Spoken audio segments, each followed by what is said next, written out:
Erev Tov.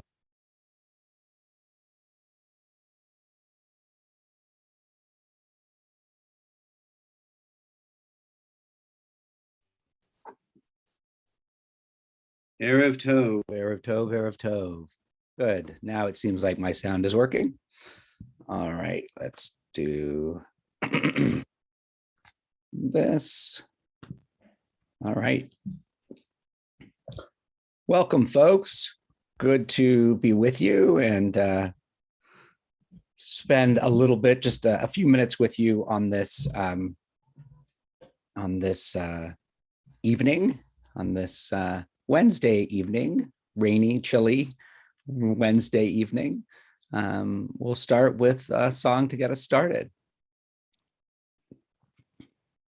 Hine ma tovu manayim shevet achim gam yachad. Hine ma tovu manayim shevet achim gam yachad. Hine ma tov shevet achim gam yachad. Hine ma tov shevet achim gam yachad. Hine ma tovu manayim shevet achim gam yachad. Hine ma tovu manayim shevet achim gam yachad.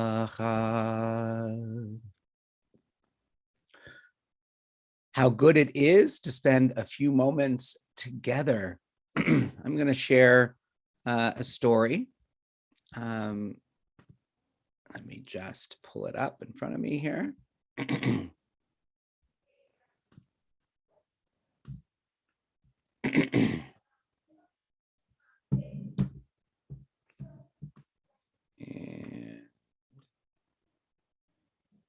here it is. Okay.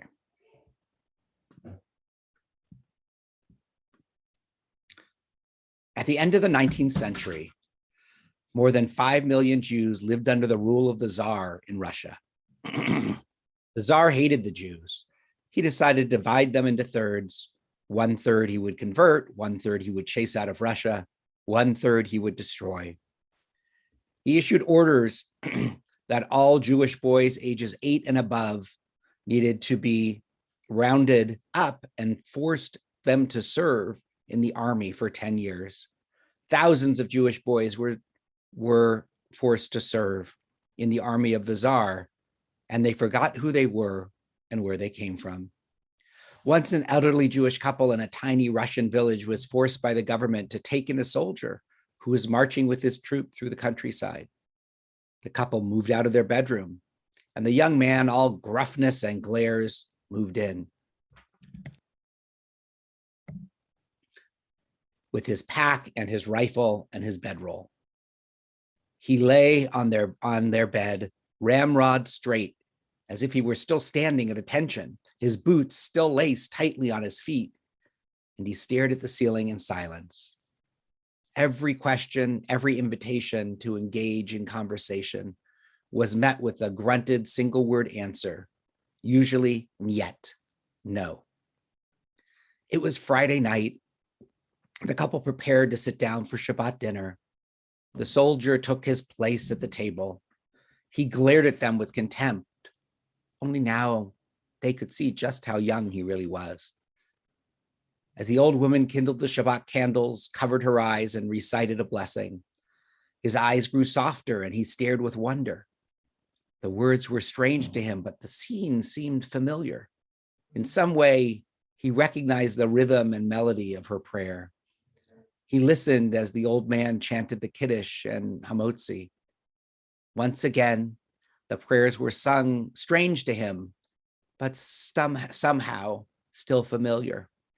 He knew none of the words, but the melody, he knew it from somewhere, from some time. The soldier quickly devoured the hunk of challah placed before him, and speaking for the first time, he asked for more.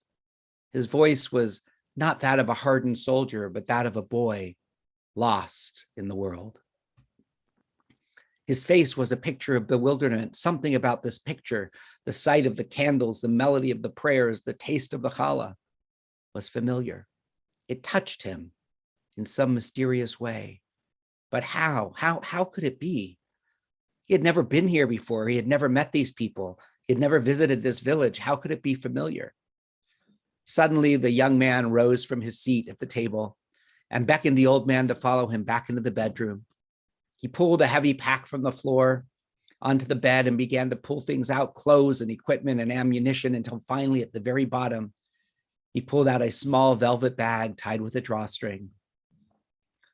"Can you tell me perhaps what this is?" he asked the old man, his eyes now gentle and imploring. The old man took out the bag in fingers and loosened the string. Inside were a child's talit, tiny tefillin, and a small book of Hebrew prayers. "Where did you get this?" he asked the soldier. The soldier answered, "I have always had them. I don't remember when." The old man opened the prayer book and he read the flyleaf, his eyes filling with tears. "To our son Yasseleh, taken from us as a boy. Should you ever see your bar mitzvah, know that you are a Jew. Be proud and know that wherever you are, your mama and papa always love you." The old man closed the book, turned to the soldier and embraced him. The young soldier tried to fight back the tears, but he was unsuccessful. His tears and the tears of the old man mingled as the old man whispered into his ear, "Welcome home, Yasseleh. Welcome home."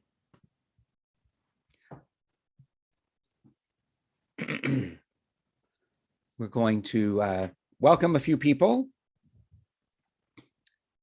to Rochelle. It's good to have you, and Lisa, and Beth, and Gail, and Karen, and Bruce, who's joining us from Florida. So it's great to have you with us, and anybody else who might be there, you can say hello. And we'll move into our Shema and Hashkivenu prayers.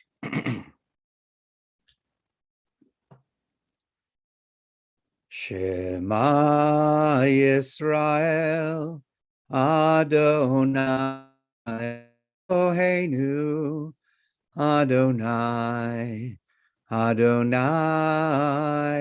Echad. Baruch Shem Kevod Malchuto, Leolam, Leolam Vaed. Hashkivenu Adonai Eloheinu l'shalom, l'shalom. V'ha'amidenu shomrenu l'chayim. Ufros aleinu sukat shlomecha, ufros aleinu sukat shlomecha. Amen. Shelter us beneath your wings, O Adonai. Guard us from all harmful things, O Adonai. Keep us safe throughout the night, till we wake with morning's light. Teach us, God, wrong from right, O Adonai. Amen. Amen, amen. Amen, amen. Amen. Amen. Amen, amen. Amen, amen. Amen. Amen.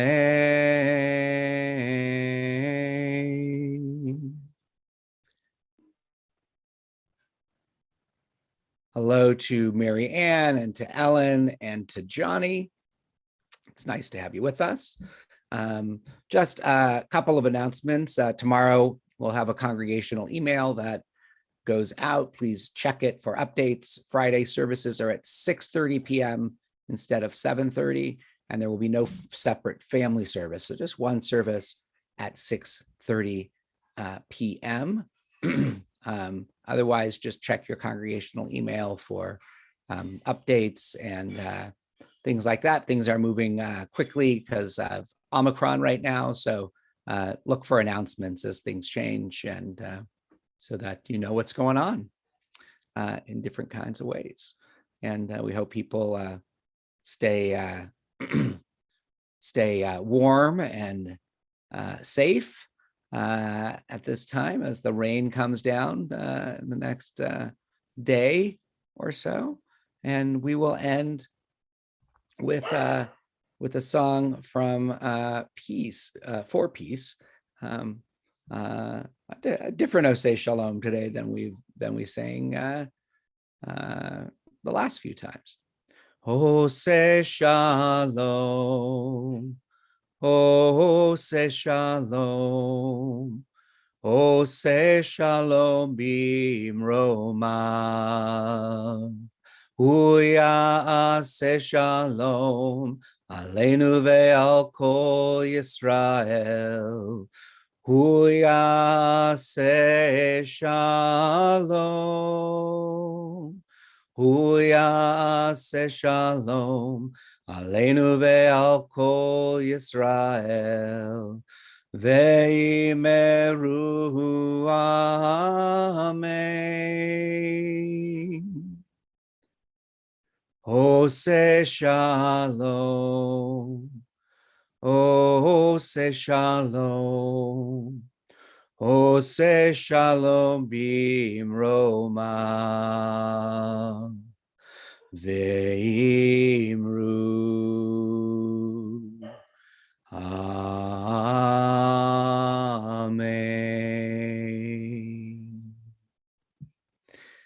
Erev Tov, folks. Thanks for spending 15 minutes with me, and